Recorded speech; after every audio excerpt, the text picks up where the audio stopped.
Corporations are people, my friend.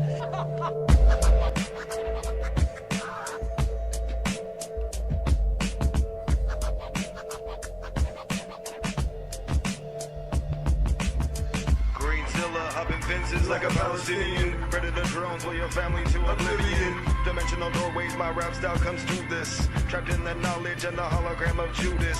Outcast and vicious, terror plot to witness. False flag attacks leave him sleeping with the fishes. And Birdie Murdoch coming with the sod off. No longer in interest when that money supply's cut off. And it seems that my composition is a holographic apparition that came from superstition. And I don't know my religion, but if I had to guess, I'd say it's all science fiction. And if I was immune to you, you'd see through me and see through the aberration of what I knew. But nothing is sacred, and in the city of vaulted secrets, you'll never make it. Life's an illusion, a digital transmission of waveforms suspended in remission. The mind is a computer of dedication. The only way out is devastation. Life's an illusion. Corporations are people, my friend. Life's an illusion.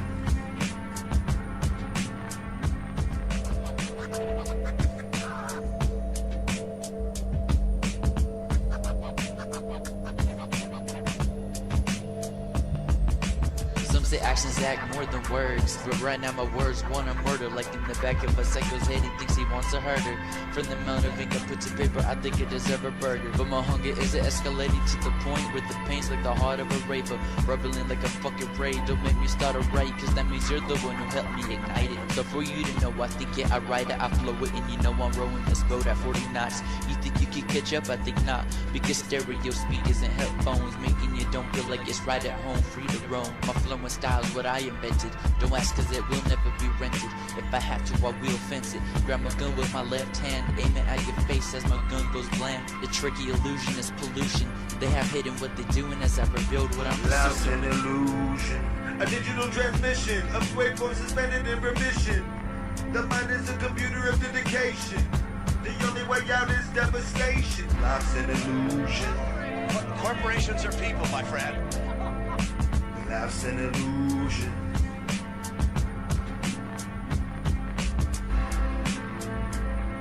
Got some David Icke coming up.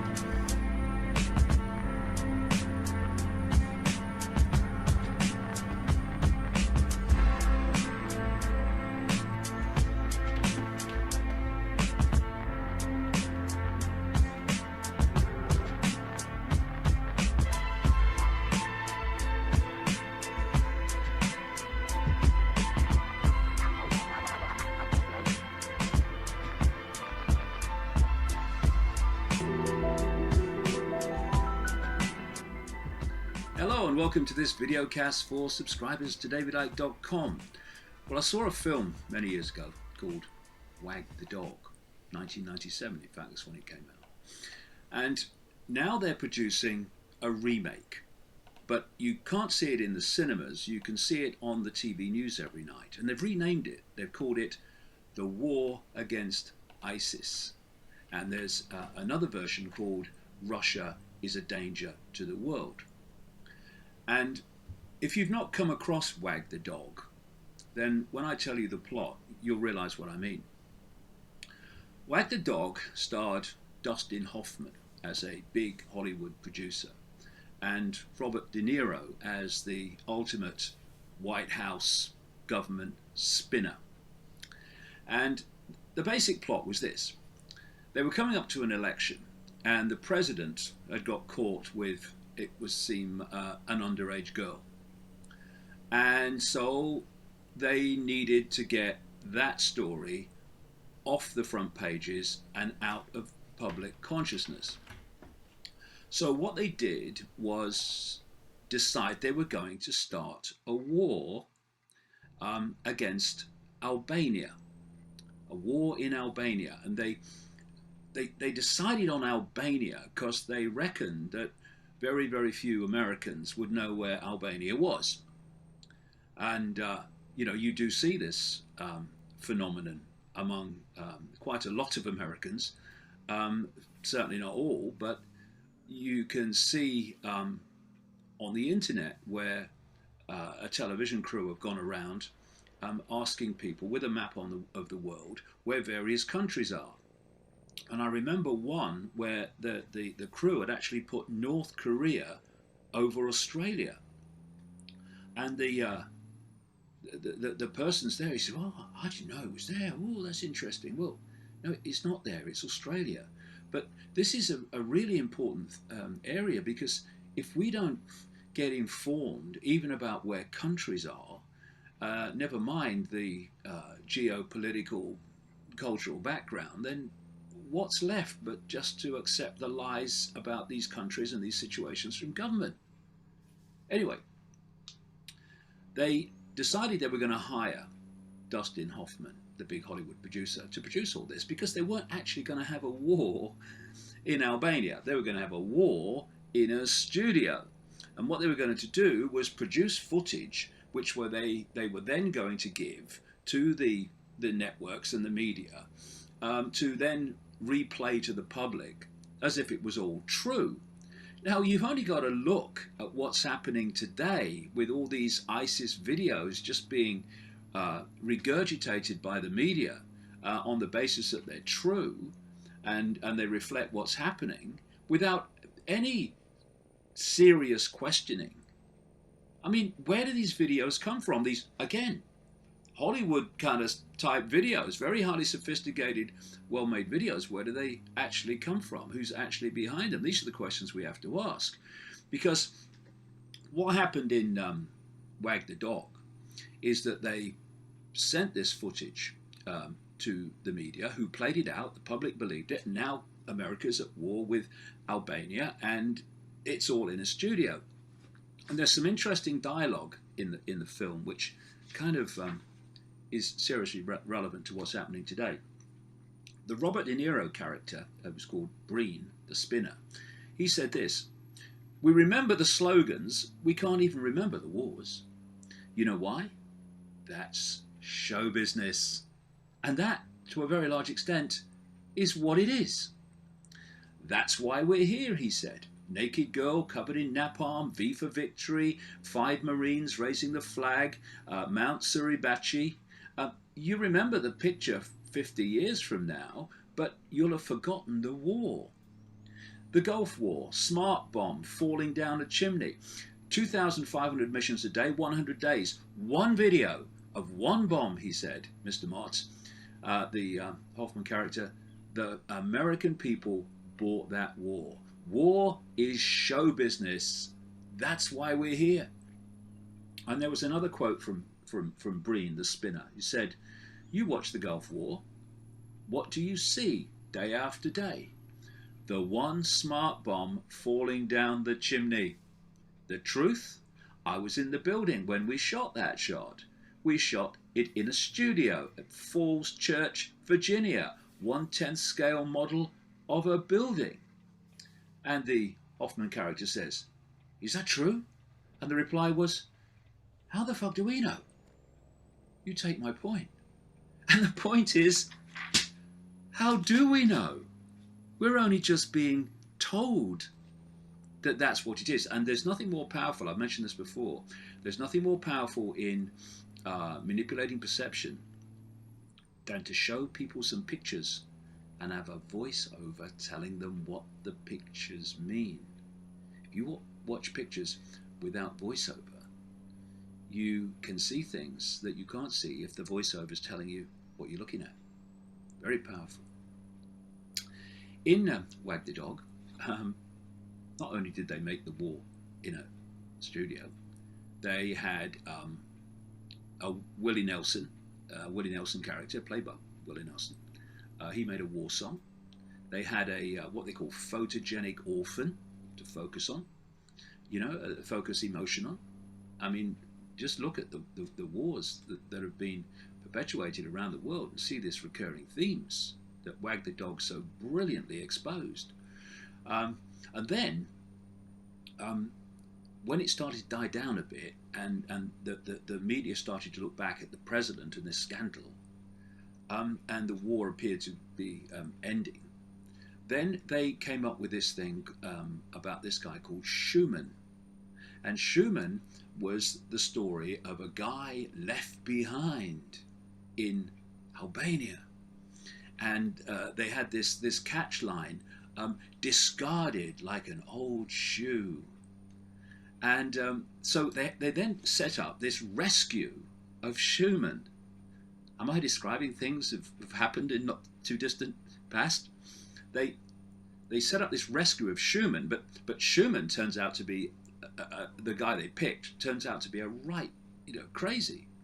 And anyway, the plane crashed, and the survivors were helped by a farmer. But this Schumann guy tries to rape the farmer's daughter, and the farmer kills him. So now they've got this hero Schumann being rescued from, like behind enemy lines, but he's dead because the farmer killed him. And so what do? They then spin a story to the public that poor old Schumann has died of injuries sustained during the rescue. And they give him this big military funeral. And what happened in the film? The president was re-elected. And when the Hoffman character says, look, I'm not having this, I want some credit for this amazing thing that I've done, he died of a heart attack. And that's why I say Wag the Dog is being remade night after night on the television news, called War Against ISIS and Russia is a Threat to the World.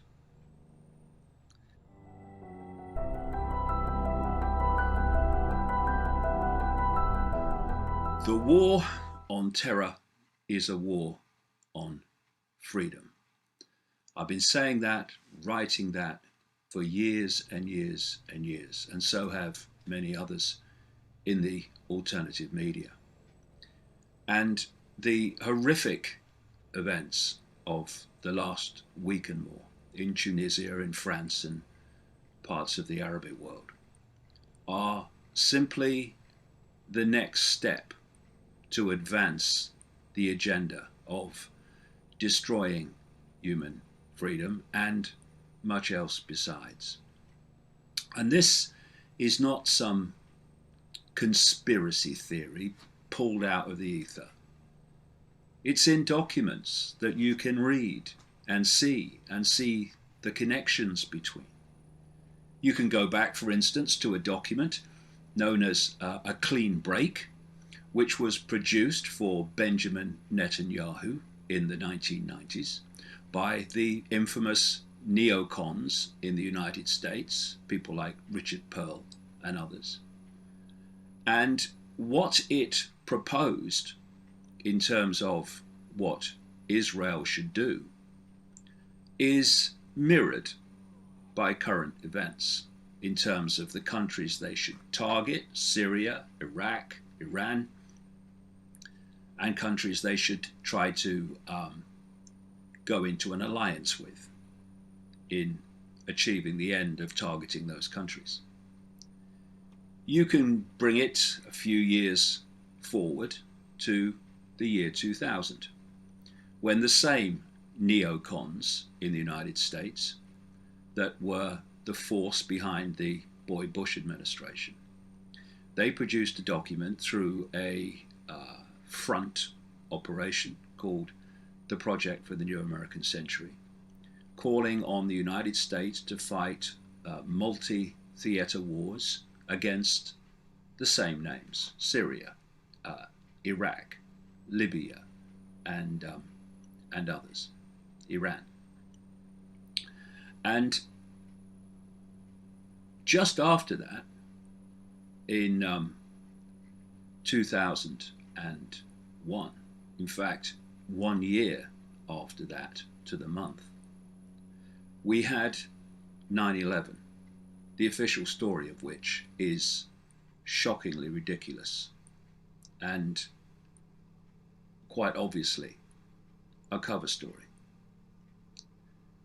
In the Project for the New American Century document, it said that a new Pearl Harbor would be required to justify these multi-theatre wars against these countries in the Middle East and North Africa. And a year later, after this crowd behind that document came to power with the Boy Bush administration, we had 9/11 with its ridiculous official fairy tale. And what has happened as a result of that? The countries targeted in both a clean break and the project for the New American Century document have been bombed, turned into chaos, and in terms of Iran, constantly threatened and undermined.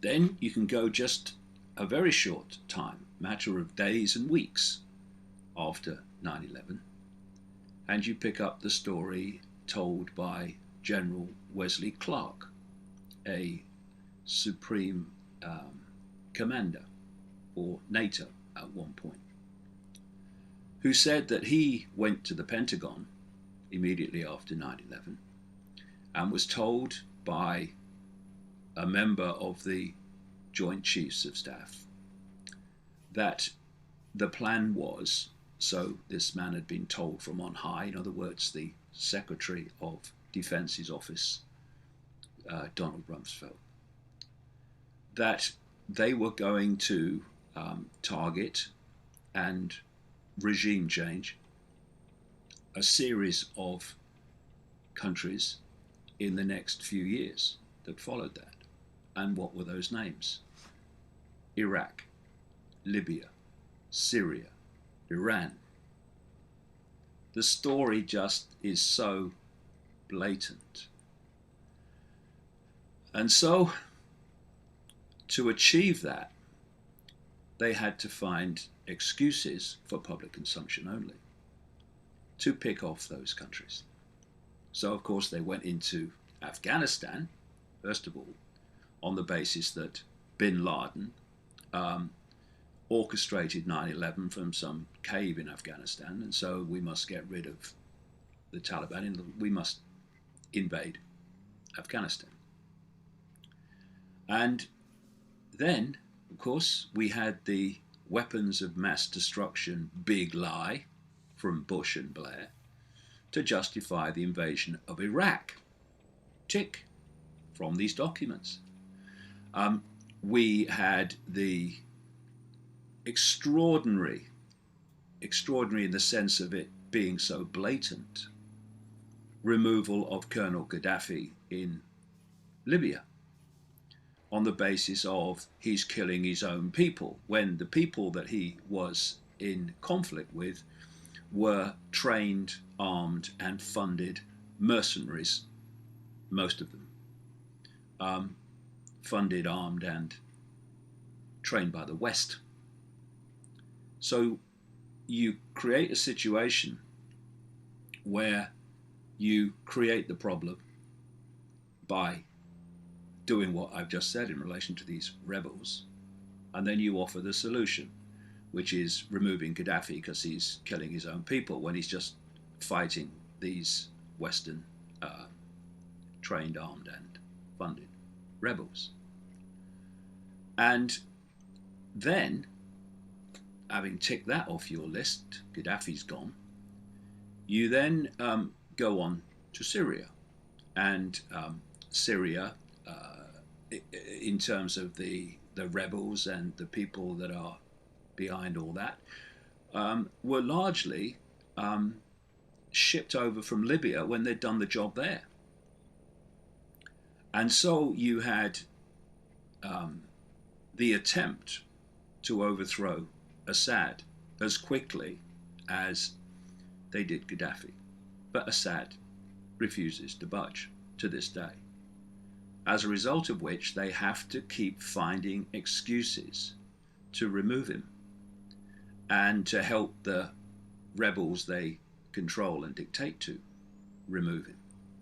And so there has been an effort to justify Western bombing of Syria. Of course, Obama and the British Prime Minister Cameron tried to do that a few years ago, and they couldn't get it agreed to. Certainly Cameron couldn't in the Houses of Parliament. And that was an attempt to justify the bombing of Syria on the basis that Assad had used chemical weapons against his own people. It's kind of a mirror of the technique of Gaddafi and that a whole Libyan operation, but it was classic problem, reaction, solution, or in this case, no problem, reaction, solution, because the evidence points to the fact that it was actually members of this rebel group that actually used the chemical weapons. So Assad won't go, and they couldn't justify bombing Syria as a result of this attempted con trick over chemical weapons. And then ISIS starts to emerge. ISIS being an outgrowth of the whole terrorist movement in the Middle East that really got underway after 9/11, going before, but started to really become more and more prominent after 9/11, with Al-Qaeda and all that, which the evidence shows very clearly was a creation of the Washington administrations. So what do we do now? We need to tick off this latest country on our list, Syria, but he won't go. So we have to do something to get rid of him. And what they want to do, quite clearly, is start bombing Syria. So after this latest series of horrific atrocities, especially from a Western point of view, the killing of nearly 40 people on the beach in Tunisia, we had this announcement this week from the Defense Secretary of Britain. Consider Syria ISIS strikes, Defense Secretary urges MPs. The Defense Secretary has paved the way for airstrikes on Islamic State targets in Syria, saying the extremists needed to be targeted at source. This Defense Secretary is a bloke called Michael Fallon. And the opposition party in Britain, Labour, has indicated it would not oppose military action in Syria as it did in 2013. That's when they tried to do the chemical weapons scam. The party's acting leader, Harriet Harman, said Islamic State had to be stopped and Labour would look very seriously at any proposals brought forward by the government. She said the situation was different from that in 2013, when Labour voted against airstrikes in Syria because IS was a terrorist organisation, while President Assad was the head of a government, albeit a terrible regime. A bit like our own then. And so what's happened here is, instead of directly bombing Syria on the basis of get rid of Assad because of chemical weapons, they've just changed the argument slightly to get support and justification by saying, actually, no, we don't want to bomb Assad, we want to bomb ISIS in Syria, right? Yeah, in Syria, yeah. And of course, the politicians who most of them are not manipulating. Some of them are people in the know, the people who are the designated front men and women for all this. Most of them are just clueless about the world they're actually living in and what's going on all around them. It's extraordinary how high you can go in the political pyramids and the system pyramids until you find someone that actually is in the know of exactly what's going on, or at least some of what's going on. Prime Minister David Cameron later said that ISIS posed an existential threat to the West, and its members in Iraq and Syria were plotting terrible attacks on British soil. And that's another aspect of this whole war on terror, and an aspect, very large aspect, of what happened in Tunisia, and that is to use these appalling attacks to justify more and more deletion of basic freedoms at home to protect people from the terrorists. It's so simple, and people in such large numbers still can't bloody see it. You create terrorist groups to do terror with this arm or this hand, and then through this hand you use governments and military to respond to the terror, and in doing so take away freedoms at home and justify wars in faraway lands.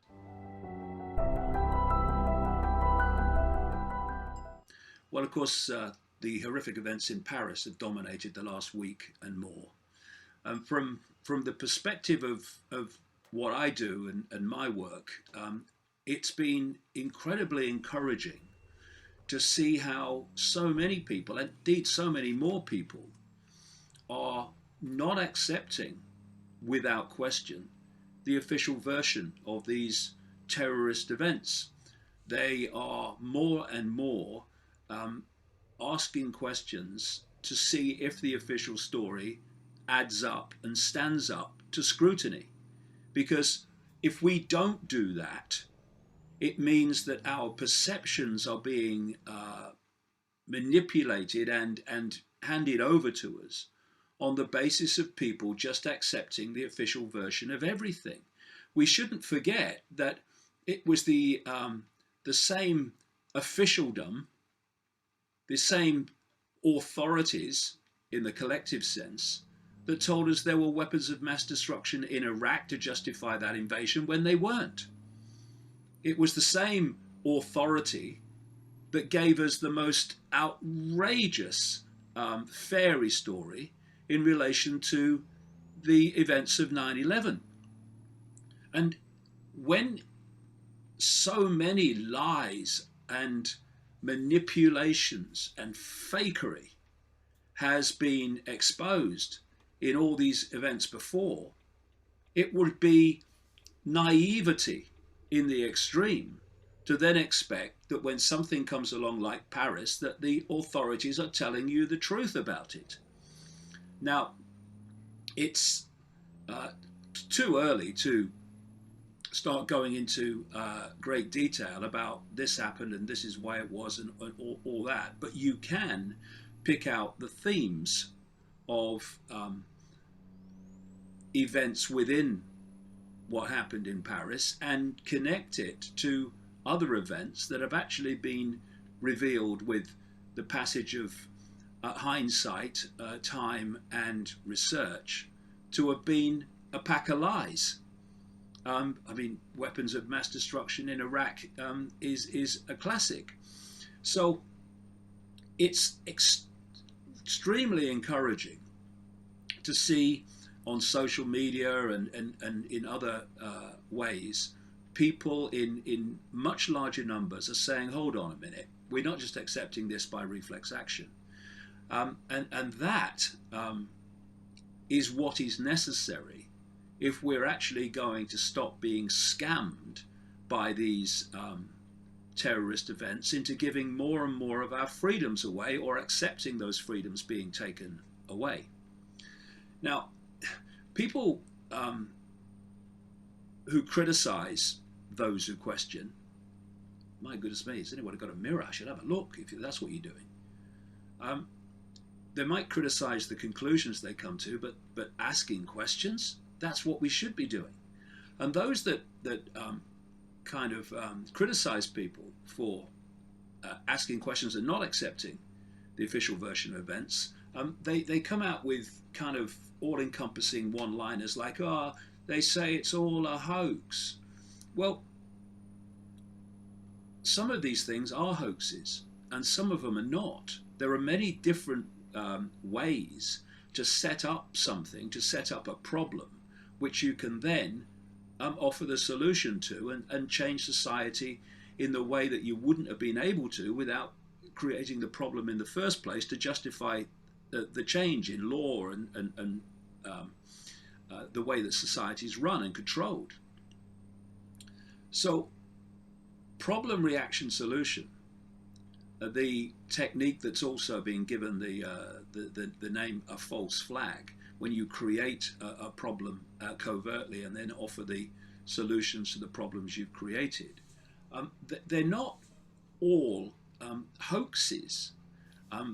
There are many different ways that this scenario is played out, and to see more and more people grasping, at least to the point of considering the concept, the possibility that those in the shadows are, through those in the public eye, creating problems on purpose with absolutely the goal of changing society as a result of the problem.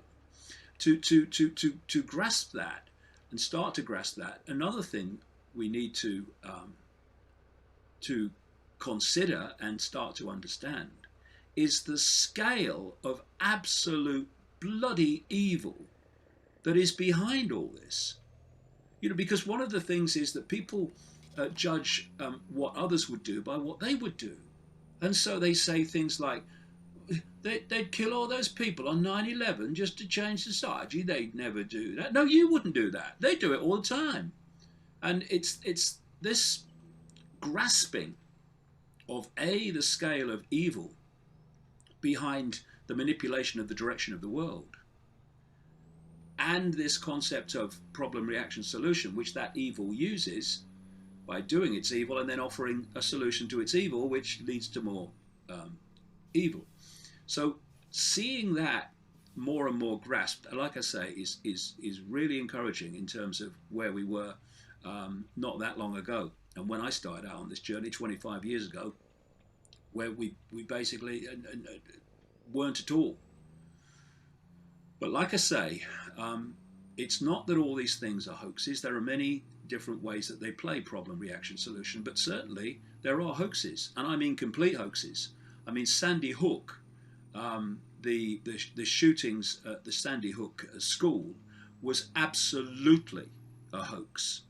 And if you have not come across this, well, just go to my website and put the keyword Sandy Hook in, and you'll get the archive articles, including the work of a man called Wolfgang Halbig, and he is a man who's had a long career in security and safety, including a career looking after the safety and security of schools in the United States. And he started out accepting the official story when it was all breaking in the news, to the point where he actually donated to the fund. But being a professional, being someone who was well aware of how all this works and what's credible and what's not, and what should happen in reacting to these things, because it's his job, he started to realize that not only were the public being told a pack of lies about the shootings and killings at Sandy Hook, but actually there had been no killings. And that is, if you're hearing this for the first time, absolutely shocking. You're mad, mate. What are you talking about? They'd never do that. They did do that. Look into it, and look into Wolfgang's work and what he said and how he's been treated and threatened since he started going public on the fact that this is a nonsense.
This is a test. This is only a test. From Studio 8A, cover news. A murder trial, the one against Anthony Gray.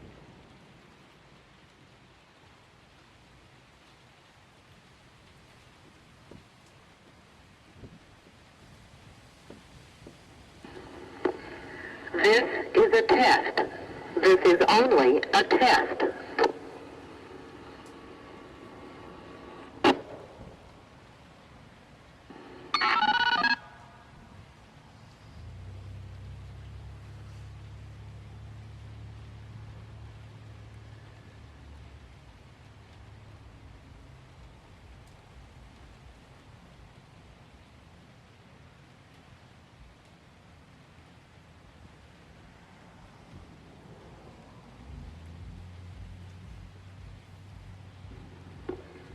This is a test. This is only a test.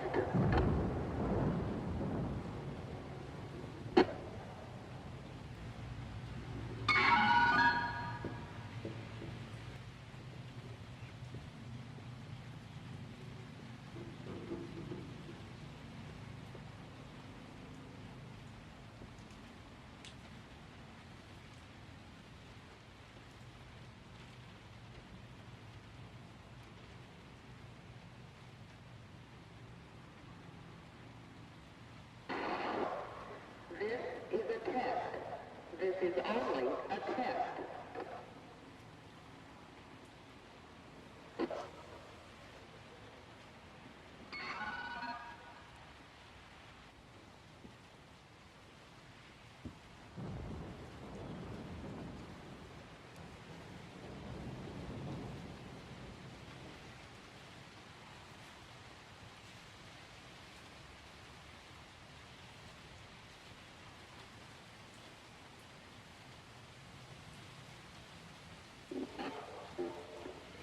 This is a test. This is only a test.